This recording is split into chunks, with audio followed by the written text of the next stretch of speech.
प्यारे बच्चों, चलिए आज की इस क्लास में हम लोग पढ़ेंगे किसी वृत्त का चाप क्या होता है, किसी वृत्त की चाप की लंबाई क्या होती है, जीवा क्या होती है, किसी वृत्त का त्रिज्यखंड क्या होता है, उसका क्षेत्रफल कैसे ज्ञात करेंगे, वृत्तखंड क्या होता है, उसका क्षेत्रफल कैसे ज्ञात करेंगे।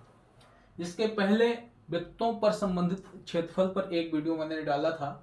उसमें हम लोगों ने पढ़ा था किसी वृत्त की परिधि हम कैसे ज्ञात करते हैं और किसी वृत्त का क्षेत्रफल कैसे ज्ञात करते थे। तो उसमें क्षेत्रफल क्या का फार्मूला होता था। किसी वृत्त का अगर हमें क्षेत्रफल निकालना है तो क्षेत्रफल होता था कि पाई आर स्क्वायर। किसी वृत्त का अगर क्षेत्रफल निकालना है तो पाई आर स्क्वायर, ये क्षेत्रफल था वृत्त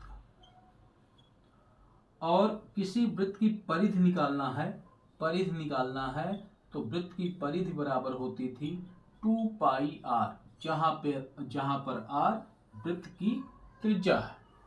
इन दो चीजों के बारे में हम लोगों ने पढ़ा था कि अगर कोई वृत्त दिया गया है तो उस वृत्त की का क्षेत्रफल कैसे ज्ञात करेंगे, उस वृत्त की परिधि कैसे ज्ञात करेंगे। अब हम बात करेंगे वृत्त के चाप के लंबाई की, हम बात करेंगे त्रिज्यखंड का, हम बात करेंगे वृत्तखंड का।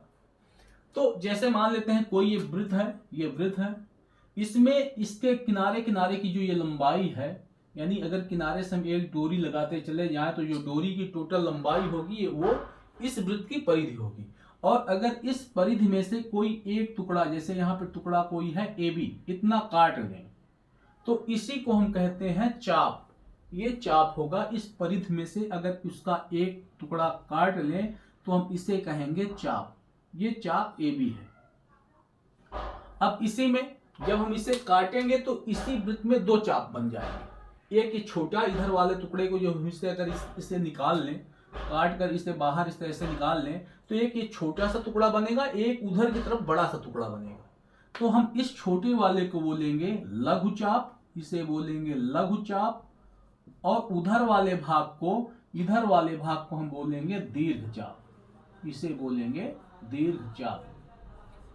चाप, अगर चाप की लंबाई ज्ञात करना होगा तो लंबाई हम कहां से निकालेंगे, लंबाई ये कहां से निकलेगी, इस परिधि का एक टुकड़ा है, परिधि में से ये काटा जाता है तो ये परिधि में से निकालते हैं चाप को। अब इस चाप के द्वारा यहां पर केंद्र पर कुछ कोण बनेगा, यानी इस चाप का यहाँ पे ये इंड पॉइंट है, इधर इंड पॉइंट ये है। अगर इन दोनों को केंद्र से मिला दें, केंद्र से ऐसे मिला दें तो यहाँ पर एक कोण बनेगा। तो ये चाप के द्वारा उसके केंद्र पर, वृत्त के केंद्र पर आंतरिक कोण है। अब अगर हमें लघु चाप की लंबाई ज्ञात करना हो, लघु चाप की लंबाई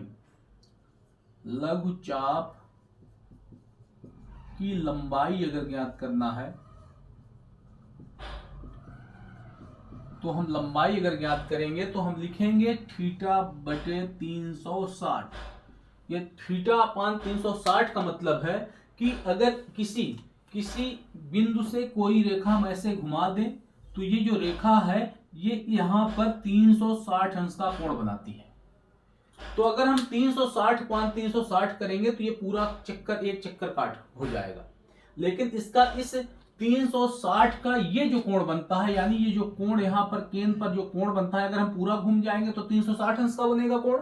लेकिन अगर ये चाप के द्वारा कितना कोण बना, यानी ये 360 का कौन सा भाग है, तो पहले हमें ये निकालना है। यानी टोटल कितना होगा, अगर हम टोटल की बात करें, यहाँ पे टोटल की बात कर दें तो ये कितना होगा 360। और ये इस चाप के द्वारा केंद्र पर आंतरिक कोण कितना है, थीटा। तो हमें ये पता करना है कि अगर हम इसे पूरा घूम जाते हैं तब तो ये पूरी परिधि निकलेगी, यानी 360 अंश का कोण पूरा बन जाएगा। लेकिन अगर हमें केवल इस चाप के द्वारा जितना कोण बना है उसके हिसाब से ये इस पूरे कोण का, यानी 360 का कौन सा भाग है, तो हम क्या करेंगे 360 में 300 इस कोण में 360 का भाग करेंगे। तो इससे पता चलेगा कि ये कितना घूमा, यानी इसके द्वारा, इस चाप के द्वारा केंद्र पर कितना कोण आंतरित होता है और इसके द्वारा कितना, इस वृत्त का ये कौन सा भाग है। अब हमें चूंकि चाप की लंबाई निकलती कहां से है, परिधि से, तो इंटू परिधि। अगर परिधि की बात करें, वृत्त की परिधि की बात करें तो यहाँ पे परिधि, अगर पूरे परिधि की बात करें तो यहाँ घूमना शुरू करेगा और फिर वहीं आ जाएगा, यानी ये कितने अंश का कोण बनाएगा 360 का, पूरे परिधि की बात करें तो अगर हम यहाँ पे 360 कर दें तो इसकी वैल्यू 1 आ जाएगी। तो इस तरीके से ये पूरा परिधि बन जाएगी। लेकिन अगर यहाँ पर इस चाप के द्वारा जो कोण बनेगा वो थीटा बनता है, तो हम थीटा बटे 360 करेंगे इंटू परिधि। तो ये हो जाएगा थीटा अपान 360 डिग्री इंटू परिधि की वैल्यू होती है 2 पाई आर, और ये लघु चाप की लंबाई होती है। अगर हमें दीर्घ चाप की लंबाई निकालना है, दीर्घ चाप की, अगर हमें इसी में दीर्घ चाप की लंबाई, क्योंकि देखिए यहाँ पे परिधि बराबर क्या है 2 पाई आर, तो हम परिधि यानी ये परिधि से ये लघु चाप जो कटा है ये परिधि से कटा है, तो इसीलिए 3 थीटा अपान 360 इंटू परिधि। अगर हमें दीर्घ चाप की लंबाई निकालना हो, दीर्घ चाप की लंबाई, अगर हमें दीर्घ चाप की लंबाई निकालना हो तो ये टोटल यानी पूरा, अगर हम पूरे लंबाई की बात करें तो हम उसे क्या कहते हैं, पूरी लंबाई को कहेंगे परिधि, पूरी लंबाई को कहेंगे परिधि। और अगर इस परिधि में से ये वाले भाग को, ये इस चाप की लंबाई छोटे वाले यानी इसे हम दीर्घ लघु चाप कहेंगे, इस लघु वाले चाप की लंबाई को घटा दें तो इधर की लंबाई बचेगी और इसी को हम क्या कहेंगे, दीर्घ चाप। तो हम इसमें से क्या करेंगे, लघु चाप की लंबाई को घटाएंगे, लघु चाप की लंबाई को इसमें से घटा देंगे, यानी ये हो जाएगा परिधि में से लघु चाप की लंबाई को घटा देंगे तो हमें मिल जाएगा दीर्घ चाप की लंबाई। तो एक तरीका तो दीर्घ चाप की लंबाई ज्ञात करने का ये हो गया। लेकिन ये कब हमें ज्ञात करना, इस तरीके से कब ज्ञात करना होगा, जब हमें लघु चाप की लंबाई भी ज्ञात करना हो सवाल में। लेकिन अगर कोई सवाल इस तरीके दिया गया हो और दीर्घ चाप की लंबाई सीधा सीधा पूछ रहा है, तो हम देखेंगे कि दीर्घ चाप कितने अंश का कोण बनाता है। टोटल कोण कितना बनता है, टोटल कोण ये बनता है 360, लेकिन अगर ये इधर का थीटा है तो इधर का कोण कितना बनेगा, इधर का कोण, ये कोण कितना बनेगा, तो हम क्या करेंगे 360 में से थीटा घटा देंगे, 360 डिग्री में से इस कोण को, जो इधर वाला कोण है, इससे घटा देंगे तो ये दीर्घ चाप के द्वारा बना हुआ कोण मिल जाएगा। तो अगर हम इससे करना चाहें तो सीधा सीधा हम इससे करना चाहें तो इसे लिख सकते हैं 360 degree minus theta upon 360 degree into परिधि, इंटू परिधि। हम इस फार्मूले से सीधा सीधा निकाल सकते हैं, यानी ये हो जाएगा 360 degree minus theta upon 360 into 2 pi R, क्योंकि परिधि का जो फार्मूला होता है वो होता है 2 पाई आर। तो अगर लघु चाप की लंबाई निकालना है और दीर्घ चाप की, हमें करना क्या है, सीधा सीधा ये परिधि से कटा हुआ भाग है, परिधि का भाग है एक, ये चाप क्या होता है, परिधि का एक कटा हुआ भाग है, तो हम थीटा अपान 360 यानी चाप जितना कोण बनाएगा उसे ऊपर लिखेंगे, नीचे 360 लिखेंगे इंटू परिधि, क्योंकि चाप किससे निकलता है, परिधि से निकलता है, परिधि का एक टुकड़ा है। इसी तरीके से अगर दीर्घ चाप की लंबाई ज्ञात करना है तो हम क्या करेंगे, पूरे परिधि का क्षेत्र की लंबाई निकालेंगे और उसमें से लघु चाप वाले को घटा देंगे। या तो हम सीधा सीधा अगर निकालना चाहें तो चूंकि ये लघु चाप अगर यहाँ थीटा कोण बनाता है तो ये टोटल 360 है, तो उधर का कोण जो बनेगा दीर्घ चाप के द्वारा वो 360 डिग्री माइनस थीटा बनेगा। तो हम सीधा सीधा लिख सकते हैं कि दीर्घ चाप के द्वारा बना कोण कितना है, 360 माइनस थीटा अपान 360, यानी किसमें से 360 माइनस थीटा बन रहा है, 360 डिग्री से, इंटू परिधि, यानी दीर्घ चाप की लंबाई और लघु चाप की लंबाई दोनों लंबाई कहां से निकलती है, वो निकलती है परिधि से, इसीलिए हम इसे परिधि का इसमें फार्मूला इंटू परिधि 360 इंटू परिधि। अब हम बात करते हैं त्रिज्यखंड का क्षेत्रफल। त्रिज्यखंड, अगर कोई वृत्त है, वृत्त में कोई एक चाप ले लेते हैं, इस चाप के द्वारा केंद्र पर बना कोण ये थीटा है, और अगर इस चाप के ये दोनों किनारे केंद्र से मिला दें, किनारे केंद्र से मिला दें, तो इस तरीके से इसका एक, इस वृत्त का एक खंड निकल जाएगा, जिससे हम क्या कहेंगे, त्रिज्यखंड कहेंगे। अब जब ये निकलेगा तो इस तरीके से इसके दो भाग बनेंगे, एक ये बन जाएगा, इधर का भाग बनेगा, और एक इधर का, एक त्रिज्यखंड ऊपर की तरफ हो जाएगा, ये ऊपर की तरफ, इसे हम दो भाग में बना दिए हैं ऐसे, एक ऊपर की तरफ बनेगा, एक नीचे की तरफ बनेगा, ये इसका केंद्र है। तो इस तरीके से दो भाग बनेंगे। अगर हम कोई एक खंड निकालेंगे तो उसके दो भाग बनेंगे, एक ऊपर की तरफ, एक नीचे की तरफ। ये वाला खंड चूंकि छोटा है इसीलिए इसे हम बोलेंगे लघु त्रिज्यखंड, इसे हम बोलेंगे लघु त्रिज्यखंड,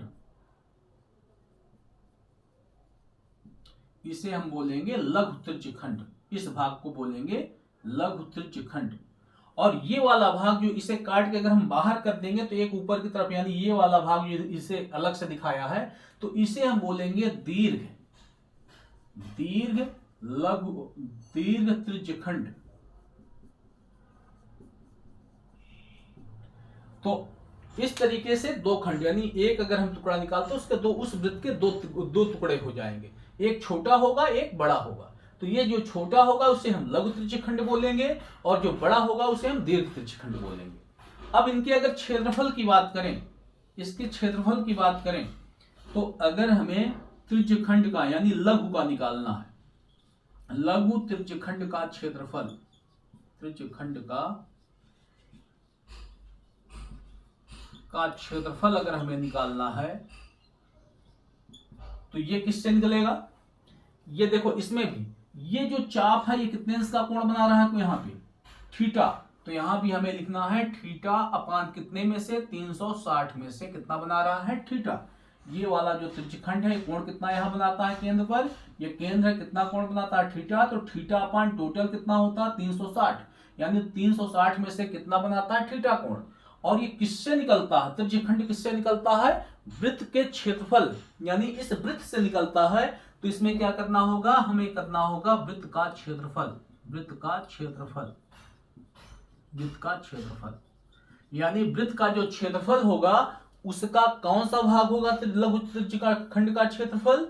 तो हमें क्या करना होगा? थीटा अपान 360 गुणते वृत्तखंड का क्षेत्रफल, वृत्त का क्षेत्रफल। यानी ये वृत्त में से अगर त्रिज्यखंड की बात करेंगे, त्रिज्यखंड की बात करेंगे तो ये वृत्त के क्षेत्रफल में से निकलता है। और अगर लघुचाप की लंबाई की बात करेंगे, चाप की लंबाई की बात करेंगे तो ये परिध का एक टुकड़ा है। तो इसीलिए इसमें क्या किया है? Theta upon 360 गुणते परिध। इसमें क्या किया? थीटा अपान 360 गुणते वृत्त का क्षेत्रफल। दोनों में अंतर क्या है? यहाँ परिध से ये निकलता है, चाप परिध का टुकड़ा है, इसीलिए इसमें परिध का गुणा करेंगे। ये जो त्रिज्यखंड है ये वृत्त के क्षेत्रफल का एक टुकड़ा है, इसीलिए इसमें वृत्त के क्षेत्रफल का गुणा करेंगे। ठीक है। इसमें भी यहाँ भी ये जो त्रिज्यखंड है ये भी थीटा कोण बनाता है, इसलिए थीटा अपान 360। और इस तरीके से इसे हम लिख सकते हैं theta upon 360 degree into pi R square, क्योंकि वृत्त का क्षेत्रफल होता है पाई आर स्क्वायर और वृत्त की परिधि होती है 2 पाई आर। ऐसे ही अगर हम दीर्घ त्रिज्यखंड की बात करें, त्रिज्यखंड की बात करें का क्षेत्रफल निकालें, तो एक तो ये है सीधा सीधा कि हम पूरे वृत्त में से, पूरा वृत्त का क्षेत्रफल में से अगर इस टुकड़े को निकाल दें, पूरे वृत्त के क्षेत्रफल में से इस टुकड़े को निकाल दें तो इधर वाला टुकड़ा बचेगा, यानी ये वाला बच जाएगा। और यही दीर्घ त्रिज्यखंड है, ये दीर्घ त्रिज्यखंड है। तो हम सीधा सीधा क्या करेंगे? वृत्त के क्षेत्रफल में से, वृत्त का क्षेत्रफल में से लघु त्रिज्यखंड का क्षेत्रफल घटा देंगे, लघु त्रिज्यखंड का क्षेत्रफल घटा देंगे। अगर लघु त्रिज्यखंड का क्षेत्रफल घटा देंगे तो ये क्या निकलेगा? इधर वाला क्षेत्रफल निकल जाएगा, यानी ये पूरा वृत्त का क्षेत्रफल है, उसमें से इस टुकड़े को अगर निकाल देंगे तो इधर वाला क्षेत्रफल यानी ये वाला क्षेत्रफल मिल जाएगा। या तो हम सीधा सीधा इसे ऐसे भी कर सकते हैं कि ये जो त्रिज्यखंड है, ये जो त्रिज्यखंड है, ये बड़ा वाला जो त्रिज्यखंड है ये कितने अंश का यहाँ कोण बनाता है? इधर का कोण अगर थीटा है तो इधर का कोण कितना होगा? 360 माइनस थीटा हो जाएगा। इधर का कोण होगा 360 माइनस थीटा, 360 माइनस थीटा। तो इसमें भी ये त्रिज्यखंड कितने अंश का कोण बनाता है केंद्र पर? 360 माइनस थीटा कोण। और टोटल कितना होता है केंद्र पर कोण? 360 अंश का। और इंटू वृत्त का क्षेत्रफल, यानी वृत्त के क्षेत्रफल का कौन सा भाग? जितना कोण अंतरित होता है केंद्र पर टोटल में से इंटू वृत्त का क्षेत्रफल, वृत्त का क्षेत्रफल। तो ये हो जाएगा बराबर 360 degree minus theta upon 360 degree into pi R square. ठीक है। तो जब क्षेत्रफल की बात होगी तो हमें थीटा अपान 360 इसमें भी करना है और इसमें भी करना है, क्योंकि चाप कहां से निकलती है? परिध से निकलती है। तो थीटा अपान 360 इंटू परिध, और चूंकि क्षेत्रफल जो है वृत्त के क्षेत्रफल से निकलता है, इसलिए थीटा अपान 360 इंटू वृत्त का क्षेत्रफल। ये जो थीटा है ये कोण आंतरिक, जो केंद्र पर कोण आंतरित होगा त्रिज्यखंड के द्वारा वो कोण है। और ये टोटल क्योंकि अगर कोई हम एक चक्कर पूरा गोला लगा देते हैं तो केंद्र पर 360 अंश का कोण बनता है, इसलिए टोटल का हम 360 का भाग करेंगे। इसी तरीके से लघु अगर दीर्घ का निकालना है तो हम थीटा घटाएंगे 360 में से, तो ये 360 माइनस थीटा। और इसमें इसी तरीके से दीर्घ चाप की लंबाई के लिए भी यही होगा।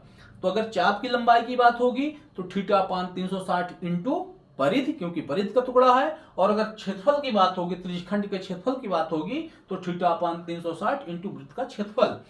हाँ, अगर हमें सवाल में ये बोला गया है कि दीर्घ त्रिज्यखंड का क्षेत्रफल, केवल ये बोला जाए दीर्घ त्रिज्यखंड का क्षेत्रफल ज्ञात करो, इसका मतलब 360 माइनस थीटा अपान, इस तरीके से हमें ज्ञात करना है। लेकिन अगर हमें लघु त्रिज्यखंड का क्षेत्रफल ज्ञात करना है, दीर्घ का भी ज्ञात करना है, तो हम सीधा सीधा क्या करेंगे, वृत्त का क्षेत्रफल निकालेंगे और उसमें से लघु त्रिज्यखंड के क्षेत्रफल को घटा देंगे। यानी इस फार्मूले से भी हम इसे सॉल्व कर सकते हैं, इससे भी सॉल्व कर सकते हैं। और या तो हम सीधा सीधा इसे ऐसे निकाल सकते हैं, इसमें भी इसे या तो हम इससे परिधि में से लघु चाप की लंबाई घटा देते हैं तब भी दीर्घ चाप की लंबाई निकलेगी, या तो हम सीधा सीधा फार्मूले का यूज कर सकते हैं। करेंगे कि वृत्तखंड का क्षेत्रफल, वृत्तखंड क्या होता है और इसका क्षेत्रफल कैसे ज्ञात करेंगे।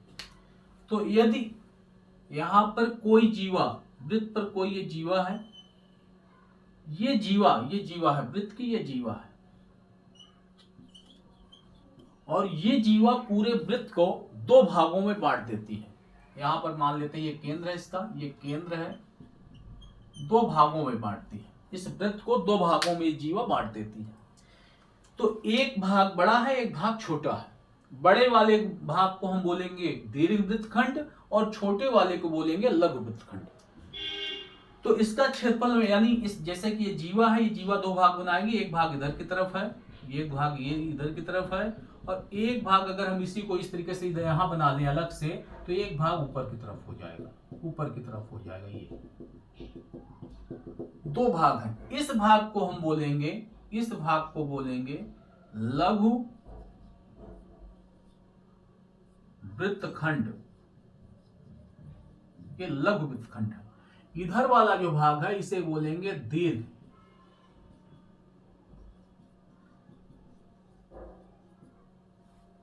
लेकिन ऐसा भी केस आएगा कि यही जीवा अगर केंद्र से होकर जाएगी, यहां से होकर केंद्र से होकर जाती है, तो ये जो जीवा है वो व्यास होगी। यानी अगर व्यास दो भागों में वृत्त को बांटता है तो उस केस में वृत्त के दोनों खंड बराबर होते हैं।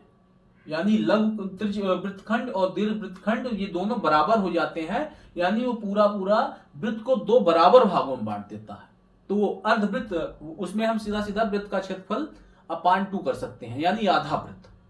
तो जब ये छोटे और बड़े होंगे तब की बात हो रही है कि एक छोटा है एक बड़ा है। यानी ये जीवा जब दो भागों में बांटेगी तो ये जो छोटा वाला होगा उसे हम लघु वृत्तखंड बोलेंगे और बड़े वाले को दीर्घ वृत्तखंड बोलेंगे।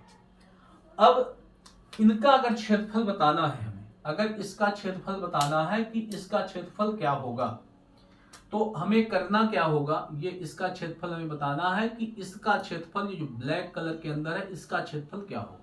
इसे हम बोलेंगे क्या, लघु वृत्तखंड। इसका क्षेत्रफल अगर हमें निकालना है तो हम क्या करेंगे, यहां इसको ऐसे जोड़ देंगे, ये जोड़ देंगे। अब इस तरीके से इस जीवा के द्वारा केंद्र पर कोई कुछ ना कुछ कोण बनेगा, केंद्र पर कोण बनेगा। ये त्रिज्या है, इधर भी त्रिज्या है। इसी तरीके से इसमें भी ये त्रिज्या है, ये त्रिज्या है, ये त्रिज्या है, ये त्रिज्या है, इसमें भी ये त्रिज्याएं हैं। तो जो हमारा ये वृत्तखंड है, इसका अगर क्षेत्रफल निकालना है तो हम इसके कॉर्नर पॉइंट्स को केंद्र से मिला देंगे। अब हम क्या करते हैं, हमें क्षेत्रफल चाहिए इस ब्लैक वाले एरिया का, यानी ये लघु वृत्तखंड का क्षेत्रफल हमें चाहिए। तो हम करेंगे क्या, हम इसका नाम दे देते हैं, मान लेते हैं कि ये ए है, ये बी है और ये ओ है। इस तरीके से वैल्यू हो गई। अब एक बार हम इस त्रिज्यखंड का क्षेत्रफल निकालेंगे, ये त्रिज्यखंड, इस त्रिज्यखंड का क्षेत्रफल निकालेंगे। यानी हम इस पूरी वैल्यू का यहां से लेकर यहां, ये त्रिज्यखंड, एक तरीके से त्रिज्यखंड, अगर हम बीच वाली लाइन को हटा दें तो ये त्रिज्यखंड बन जाएगा।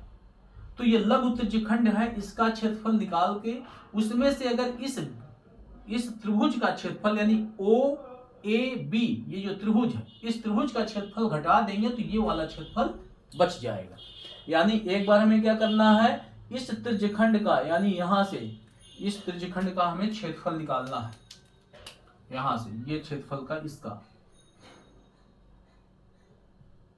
इसका क्षेत्रफल निकालेंगे। क्या है, लघु, ये है लघु त्रिज्यखंड का क्षेत्रफल है। तो हम लघु त्रिज्यखंड का क्षेत्रफल निकालेंगे पहले, उसमें से हम घटा देंगे त्रिभुज ओ ए बी का क्षेत्रफल। ओ ए बी का क्षेत्रफल घटा देंगे तो हमें मिलेगा किसका क्षेत्रफल, हमें मिल जाएगा इसका। यानी एक बार हमें इसका, इस जो त्रिज्यखंड है लघु वाला, इसका क्षेत्रफल निकाल लेंगे, उसमें से इस त्रिभुज के क्षेत्रफल को घटा देंगे तो हमें मिल जाएगा इस वृत्तखंड का क्षेत्रफल। यानी हमें मिल जाएगा लघु वृत्तखंड का क्षेत्रफल, लघु वृत्तखंड का क्षेत्रफल,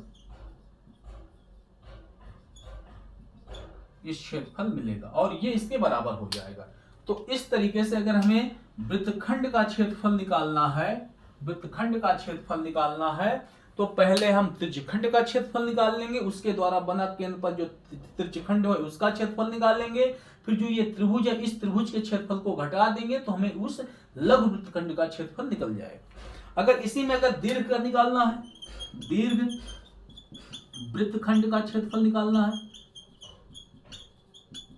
तो हमें अब क्या करना है, अब देखो इसका क्षेत्रफल हमें मिल गया, इसका क्षेत्रफल मिल गया, इधर वाले का क्षेत्रफल अब मिल गया। तो जब इसका क्षेत्रफल मिल गया तो हम पूरे वृत्त में से अगर ये वाले क्षेत्रफल घटा देंगे तो ये वाला क्षेत्रफल हमें मिल जाएगा। तो यानी क्या करना होगा, वृत्त का क्षेत्रफल में से हमें लघु वृत्त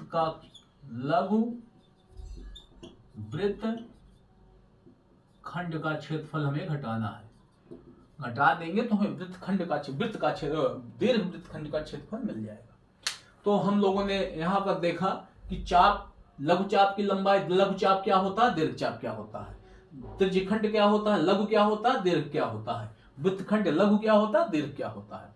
अगर हमें चाप की लंबाई निकालना है तो थीटा 360, चूंकि चाप परिध का टुकड़ा है इसलिए इंटू परिध। अगर हमें दीर्घ लघु त्रिज्यखंड का क्षेत्रफल निकालना है, लघु त्रिज्यखंड का क्षेत्रफल निकालना है तो इसमें भी थीटा, क्योंकि इसके द्वारा कोण यहाँ पर केंद्र पर थीटा कोण बनता है, थीटा 360, क्योंकि त्रिज्यखंड कहां से निकलता है, वृत्त के क्षेत्रफल में से इंटू वृत्त, इसीलिए वृत्त का क्षेत्रफल यानी थीटा 360 इंटू वृत्त का क्षेत्रफल। और अगर दीर्घ का निकालना है तो हम वृत्त के क्षेत्रफल में से लघु त्रिज्यखंड के क्षेत्रफल को घटाएंगे, या तो 360 माइनस थीटा 360 गुणते वृत्त का क्षेत्रफल कर देंगे। और अगर हमें लघु वृत्तखंड का क्षेत्रफल निकालना है तो हम आगे क्या करेंगे, इसके द्वारा बने त्रिज्यखंड का क्षेत्रफल निकालेंगे और उसमें से अगर इस त्रिभुज का क्षेत्रफल ओ ए बी का क्षेत्रफल घटाएंगे तो हमें ये वाला पोर्शन मिल जाएगा और इसी को क्या कहते हैं, लघु वृत्तखंड बोलते हैं, और इसका क्षेत्रफल हमें मिलेगा। अगर दीर्घ का निकालना है तो हम टोटल पूरे का निकाल लेंगे और इसे इस नीचे वाले यानी लघु वृत्तखंड का क्षेत्रफल घटाएंगे तो हमें ये मिल जाएगा। हम एक एग्जाम्पल देखते हैं कि 7 सेंटीमीटर त्रिज्या वाले वृत्त के चाप की लंबाई बताना है, त्रिज्यखंड का क्षेत्रफल को ज्ञात करना है जो केंद्र पर 60 अंश का कोण बनाती है। तो इस तरीके का है कुछ, यानी यहां पे मान लेते हैं ये कोई वृत्त है, हमें यहां पर ये केंद्र है, इसका केंद्र O है, कोई चाप है जो केंद्र पर कितने अंश का कोण बनाता है, 60 अंश का कोण बनाता है। इस तरीके से कोण बनाता है। तो हमें बताना है इस चाप की लंबाई। पहली बात तो हमें बताना है चाप की लंबाई, इस चाप की लंबाई बताना है, पहला काम इस चाप की लंबाई बताना है। ये चाप है और इसे लघु चाप भी बोल सकते हैं, लघु चाप इसे बोल सकते हैं। उधर का जो होगा वो दीर्घ चाप है। तो इस लंबाई को, यहां से यहां तक की लंबाई को, इस लंबाई को हमें बताना है। ये लघु चाप है।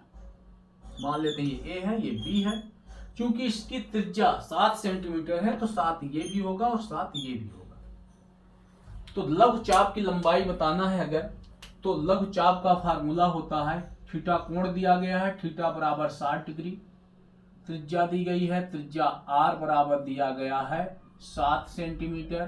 तो लघु चाप की लंबाई, लघु चाप की लंबाई,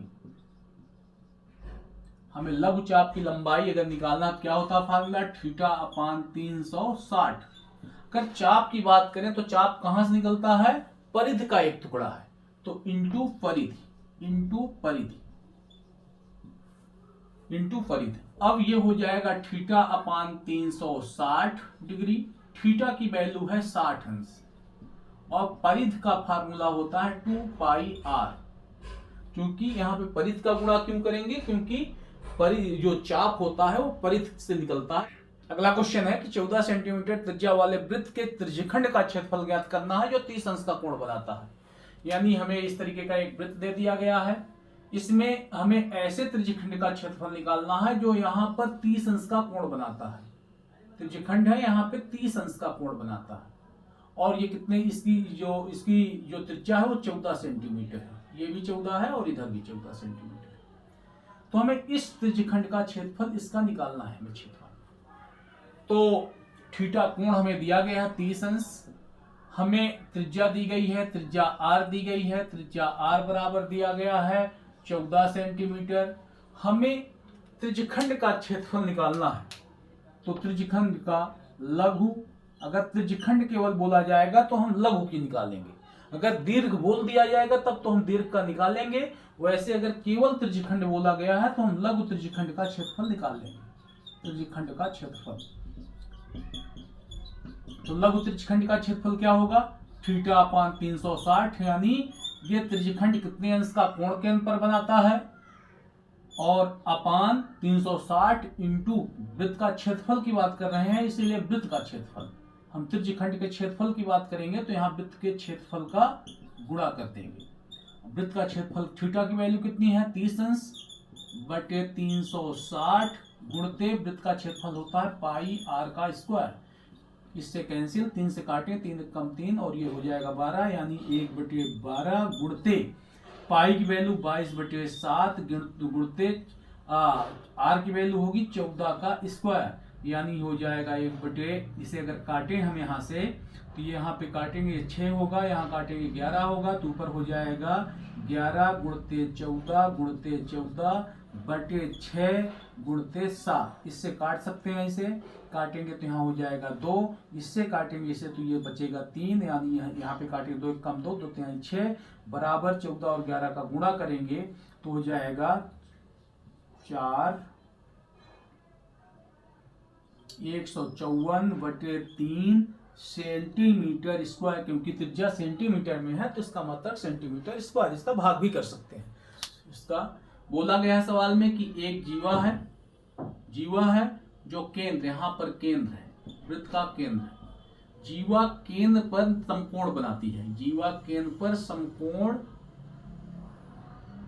यहाँ पे समकोण बनता है जीवा द्वारा, केंद्र पर आंतरिक कोण समकोण है।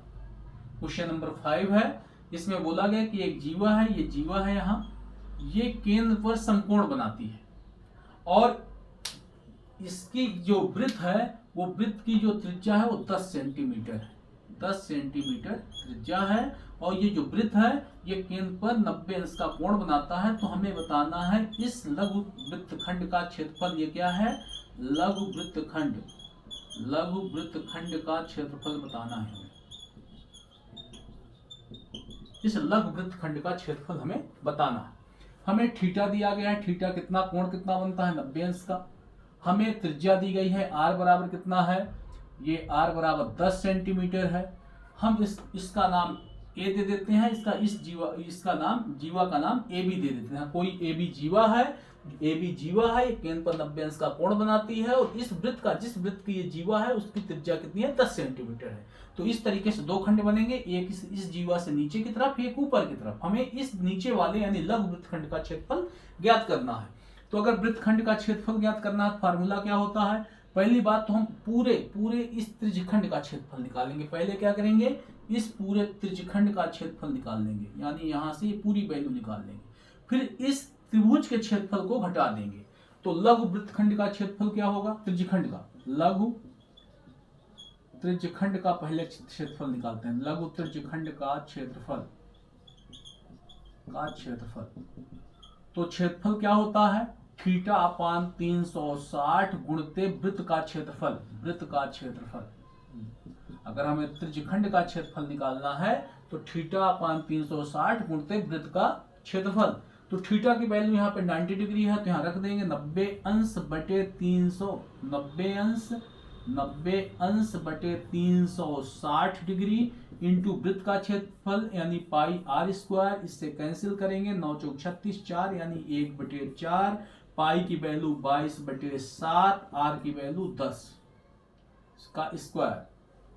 इसे अगर सॉल्व करेंगे तो ये हो जाएगा बराबर, या तो इसे पाई के फॉर्म में ही रहने देते हैं सर, पाई, ये हो जाएगा 1/4 गुणते पाई इंटू 10 का स्क्वायर 100, इसे कैंसिल करेंगे तो हो जाएगा 25, यानी ये हो जाएगा 25 पाई, चूंकि ये सेंटीमीटर में त्रिज्या है तो सेंटीमीटर का स्क्वायर। तो पहले हमें क्या करना है, अगर वृत्तखंड का क्षेत्रफल निकालना है तो पहले हम इसके द्वारा त्रिज्यखंड जो बनता है उसका क्षेत्रफल निकालेंगे, फिर हम निकालेंगे त्रिभुज का क्षेत्रफल। त्रिभुज यहाँ पे क्या है, त्रिभुज OAB का क्षेत्रफल निकालना है, इसका क्षेत्रफल निकालेंगे। इसका क्षेत्रफल निकालना है चूंकि ये त्रिभुज इस तरीके से कुछ है, ये A है, यहाँ पे कहीं B है और यहाँ पे O है।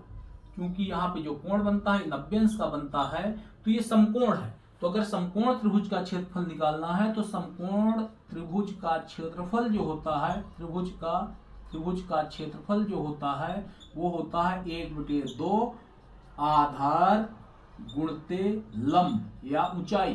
तो 1/2, इसका आधार कितना है, इसका आधार भी 10, आधार एक आधार है और एक ये लंब है, ये भी 10 और ये भी 10, तो ये हो जाएगा आधार भी 10 और लंब भी 10। यानी समकोण त्रिभुज का क्षेत्रफल का फार्मूला क्या होता है, 1/2 आधार गुणते ऊंचाई, या आधार, ये जो आधार है यही इसकी क्या है, ऊंचाई है। तो इसका क्षेत्रफल हम निकालेंगे 1/2, आधार की वैल्यू भी 10 और ऊंचाई की वैल्यू भी 10, और इस तरीके से इसका जो क्षेत्रफल हो जाएगा वो हो जाएगा 5 2 पंचे 10 यानी 50 सेंटीमीटर का स्क्वायर। इसका क्षेत्रफल हो जाएगा, त्रिभुज OAB का क्षेत्रफल होगा 50 सेंटीमीटर का स्क्वायर। यानी पहले अगर हमें वृत्तखंड का क्षेत्रफल निकालना है तो पहले हम त्रिज्यखंड का क्षेत्रफल यानी पूरे त्रिज्यखंड का क्षेत्रफल निकाल लेंगे, फिर उसमें से जो ये त्रिभुज बन रहा है, ये त्रिभुज अलग अलग बनेगा, कभी समकोण त्रिभुज होगा, कभी समद्विबाहु होगा, कभी समबाहु त्रिभुज होगा। तो अलग अलग तरीके से हम इस त्रिभुज का क्षेत्रफल निकालेंगे। यहाँ पे समकोण है तो समकोण वाले तरीके से निकालने के बाद पूरे लघु त्रिज्यखंड का जो क्षेत्रफल था उसमें से इस त्रिभुज के क्षेत्रफल को घटाएंगे तो ये हमें लघु वृत्तखंड का क्षेत्रफल मिल जाएगा। तो अब लिखेंगे, क्योंकि हमें लघु त्रिज्यखंड का क्षेत्रफल मिल गया, इस त्रिभुज का क्षेत्रफल मिल गया, तो अब हम इस बड़े वाले इस त्रिज्यखंड के क्षेत्रफल में से इस त्रिभुज के क्षेत्रफल को घटा देंगे तो हमें लघु वृत्तखंड का क्षेत्रफल मिल जाएगा। तो अब लघु वृत्तखंड का क्षेत्रफल बराबर लघु त्रिज्यखंड का क्षेत्रफल माइनस त्रिभुज OAB का क्षेत्रफल। तो लघु त्रिज्यखंड का क्षेत्रफल कितना आया है, 25 पाई माइनस त्रिभुज का क्षेत्रफल आया है 50 सेंटीमीटर 50, और इसे सॉल्व कर लेंगे, ये सेंटीमीटर स्क्वायर। यानी लघु त्रिज्यखंड का क्षेत्रफल आया है 25 पाई, पाई की वैल्यू 22/7 या 3.14 यहाँ पे रखेंगे, गुणा करने के बाद 50 घटा देंगे तो हमें लघु वृत्तखंड का क्षेत्रफल मिल जाएगा। तो अगर वृत्तखंड का क्षेत्रफल निकालना है तो हमें क्या करना है, पहले त्रिज्यखंड का क्षेत्रफल निकाल लेंगे, इसके बाद फिर उसके त्रिभुज बनेगा उसका क्षेत्रफल निकालेंगे, फिर त्रिज्यखंड के क्षेत्रफल में से इस त्रिभुज के क्षेत्रफल को घटा देंगे तो हमें वृत्तखंड का क्षेत्रफल मिल जाएगा। अब ये लघु वृत्तखंड का क्षेत्रफल है। अब अगर हमें दीर्घ का निकालना है यानी इधर का निकालना है, ये वैल्यू, ये पूरा मान, इसका पूरा निकालना है तो हमें क्या करना होगा, पहले पूरे वृत्त का क्षेत्रफल निकाल लेंगे, उसमें से इस लघु वृत्तखंड का क्षेत्रफल घटा देंगे तो हमें दीर्घ वृत्तखंड का क्षेत्रफल मिल जाएगा। तो चलिए आज की इस क्लास में यहीं तक। हम लोगों ने किसी वृत्त का चाप की लंबाई कैसे ज्ञात किया जाता है, किसी वृत्त के लघु चाप कैसे निकाला जाता है, दीर्घ चाप कैसे निकाला जाता है, त्रिज्यखंड कैसे निकालते हैं, त्रिज्यखंड क्या होता है, लघु चाप, दीर्घ चाप और ये लघु वृत्तखंड का क्षेत्रफल कैसे निकालते हैं, इन सारी चीजों के बारे में पढ़ा। इस पर बेस कुछ क्वेश्चन और एक्सरसाइज के जो हैं उन्हें हम अगले वीडियो में उनके बारे में पढ़ेंगे, उनके बारे में बातें करेंगे। तो